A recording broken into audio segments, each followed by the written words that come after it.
Hello everybody, welcome to my channel Smart Teaching by Master Amit. আজ আমি notice সম্বন্ধে আলোচনা করব। নোটিশ ক্লাস 10 পর্যন্ত খুবই গুরুত্বপূর্ণ একটি বিষয়। নোটিশ লিখতে গেলে কিছু নিয়ম আছে, সেই নিয়মগুলো একটা ফরম্যাট আছে, সেই ফরম্যাটটাকে যদি ঠিকভাবে ফলো করা যায় নোটিশ লেখাটা কোনো ব্যাপারই নয়। তোমরা প্রথমে নোটিশ বলে লিখবে, তার নিচে নোটিশ ফর বলে বিষয় লিখবে, যে বিষয়ে নোটিশটা দেওয়া হয়েছে। তারপরে আবার নোটিশ লিখবে, এটা বড় হাতের অক্ষরে আছে। তারপরে নিচে থার্ড ব্র্যাকেট দিয়ে দিয়ে আবার সেই বিষয়টা লিখবে যে বিষয়ে নোটিশটা বলা আছে। এখানে একটা ফরম্যাট এরকম লিখতে হবে। নাম্বার দেবে, নাম্বার দিয়ে মাস, সাল এগুলো লিখবে। এগুলো যেমন যদি জানুয়ারি মাস হয় তাহলে JAN দেবে, দিয়ে একটা দাগ দেবে, দিয়ে 2025 যদি হয় তাহলে 25 দেবে, এভাবে লিখবে।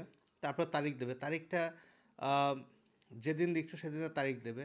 নাম্বারের ক্ষেত্রে বলে রাখি, দেখবে তোমার মেমো নাম্বার থাকে, যখন স্কুল বা ক্লাবের কোনো মিটিং হয় সেই মেমো নাম্বার টাইপের হবে এখানে। সেক্ষেত্রে তোমরা প্রথমে মাস দেবে। মাস বলতে যদি ফেব্রুয়ারি মাস হয় তাহলে FEB, তারপর একটা দাগ দেবে, দেওয়ার পর 25 দিতে পারো। যদি সাল 25 হয় 25 দেবে, তারপর একটা দাগ দিয়ে আবার 01, 02 এরকম দিতে পারো, যেমন মেমো নাম্বার হয় আর কি। তারপর দেখবে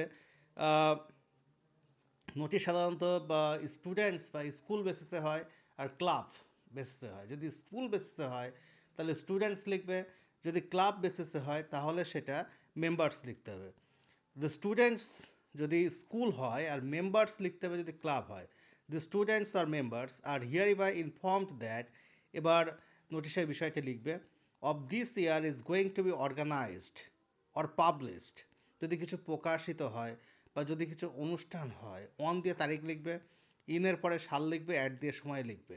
অ্যাট দ্য কোথায় সেটা হচ্ছে সেটা লিখতে হবে। যদি স্কুল হয় তাহলে স্কুলের ক্ষেত্রে লিখবে স্কুল প্রিমাইসেস, অথবা যদি ক্লাব হয় ক্লাব প্রিমাইসেস। এবার স্কুলস এছাড়া যদি হয় যে স্কুলস আর ক্লাবস অডিটোরিয়াম হল, এগুলো লিখবে যেখানে হবে। দ্য স্টুডেন্ট যদি স্কুলের ক্ষেত্রে হয় দ্য স্টুডেন্টস, আর যদি ক্লাবের ক্ষেত্রে হয় তাহলে মেম্বার্স। দ্য স্টুডেন্টস আর members are requested to submit their names on or before, তারিখ লিখবে অনুষ্ঠানের এক সপ্তাহের আগের, to their respective class teachers or club president. যদি স্কুল হয় তাহলে ক্লাস টিচার্স লিখবে, যদি ক্লাব হয় তাহলে ক্লাব প্রেসিডেন্ট লিখবে। শেষে লিখবে স্টুডেন্টস আর members may contact the undersigned person for further details if required. SD লিখবে সাইন ডকুমেন্টস, যেটা countersigned by the headmaster লিখবে স্কুলের ক্ষেত্রে, দ্য প্রেসিডেন্ট লিখবে ক্লাবের ক্ষেত্রে। এদিকে লিখবে স্টুডেন্টস সেক্রেটারি যদি তুমি স্টুডেন্টের সেক্রেটারি হও, অর্থাৎ স্কুলের ক্ষেত্রে। আর যদি ক্লাবের হয় তাহলে ক্লাব সেক্রেটারি লিখবে, নিচে স্কুলের ক্ষেত্রে হলে স্কুলের নাম, যদি ক্লাব হয় তাহলে ক্লাবের নাম দিতে হবে। তো যেটা সব থেকে মোস্ট ইম্পর্টেন্ট হচ্ছে স্টুডেন্টস হচ্ছে স্কুলের ক্ষেত্রে, আর ক্লাবের ক্ষেত্রে কিন্তু সেখানে মেম্বার্স, এ দুটো এই বিষয়টা উল্লেখ করতে হবে। যদি এই ফরম্যাটটা ঠিকঠাকভাবে তোমরা মুখস্থ করতে পারো তাহলে নোটিশ লেখা এমন কোনো ব্যাপার না। It's very easy.